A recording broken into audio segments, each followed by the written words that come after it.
All right, now we're interviewing Janet Messineo, who's a guide and taxidermist from Martha's Vineyard, and she's going to be talking a couple minutes about her new book, Casting Into the Light, which is a bestseller, really excellent book. I'm picking up one today. I've heard a lot of good feedback on it. So you know, my book, it's not really a how-to book, a how-to fish book, but there's an awful lot of how-to in it. And I wanted to, I've been writing for On the Water magazine for many years, and I started to realize I've seen so many changes over the years, and I wanted to write, I wanted to tell people about all the changes I've seen, the changes in people's attitudes, the changes in the species, everything, the changes in the weather, the changes in the lures, the changes in the clothes that we wear. So I started to write about that, and I'm in a writing group, and they said, well, you just can't write about all these changes. It's too boring. They said you have to put you in it. So this is a memoir of my 40 years of fishing on the Vineyard, and it talks about all the changes that I've seen. Plus more, there's a lot about the Martha's Vineyard striped bass and bluefish derby in it. I mentioned Charlie Cinto, who is a really good friend of mine. He caught a 73-pounder back in 1967. He's now 91 years old, still fishing, still making lures by hand. The guy's phenomenal. He's a real inspiration to me. And yeah, so I hope you get my book. I'm on tour right now. thank you, Janet. Thank you.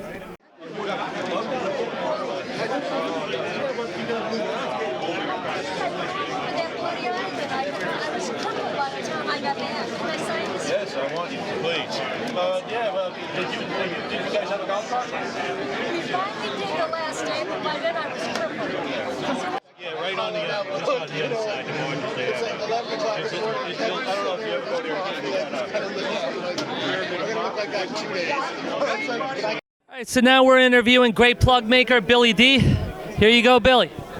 Well, thank you, George. Well, today it looks like it had a tremendous turnout early, and there's still quite a few people here.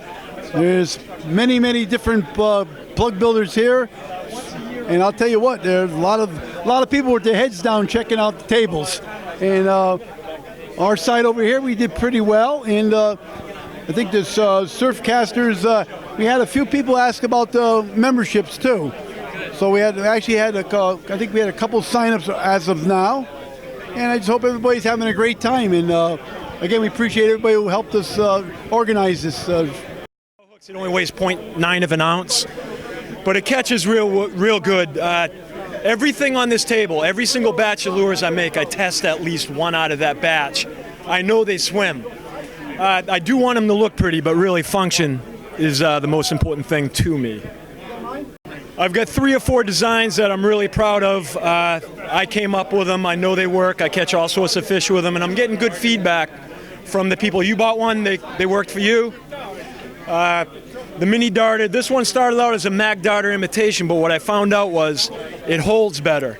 You get better casting distance, it will cast into a wind, and it'll hold in turbulent water a little bit better. So that's a couple things I have. Made a lot of freshwater minnows this year. And that's about all I got, so thank you. Thank you, Jim. Not bad for a guy from New Hampshire. So here we have Bill Gobin and Ray Sasso. Ray's making bucktail lures.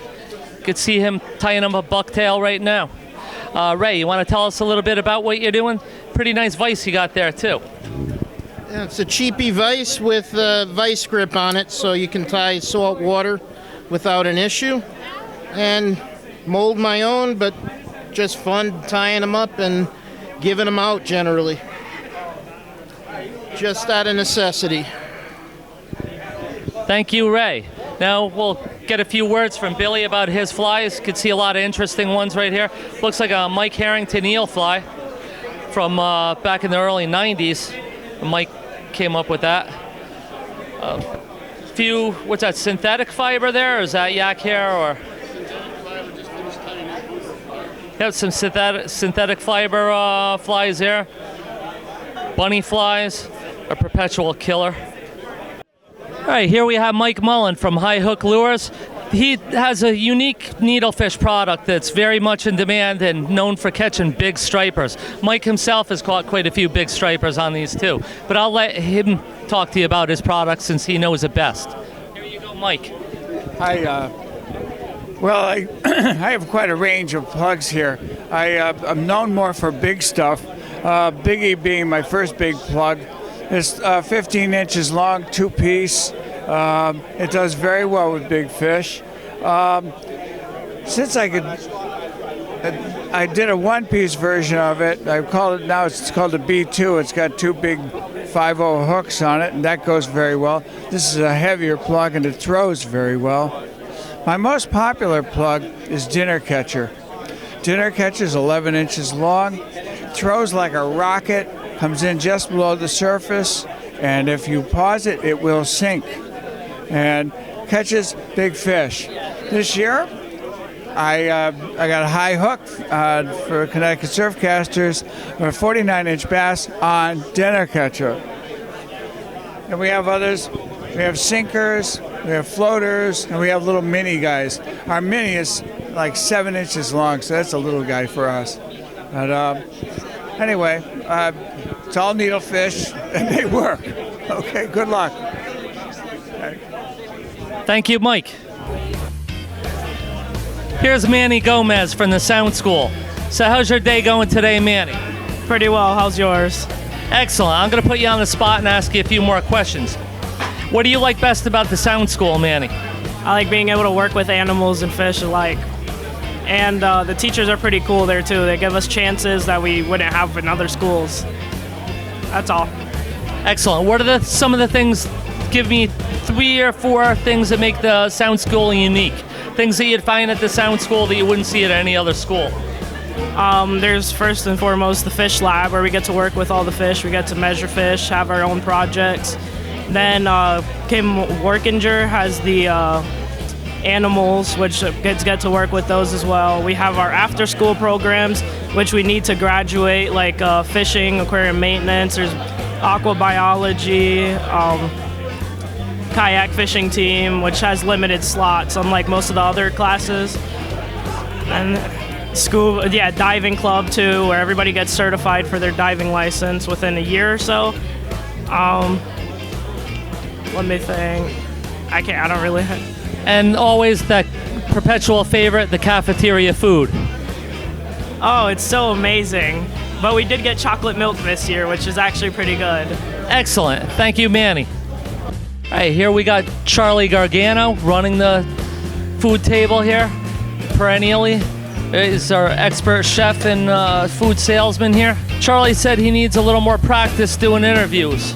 So, what's been your best seller here today, Charlie? My best seller, definitely been the pulled pork.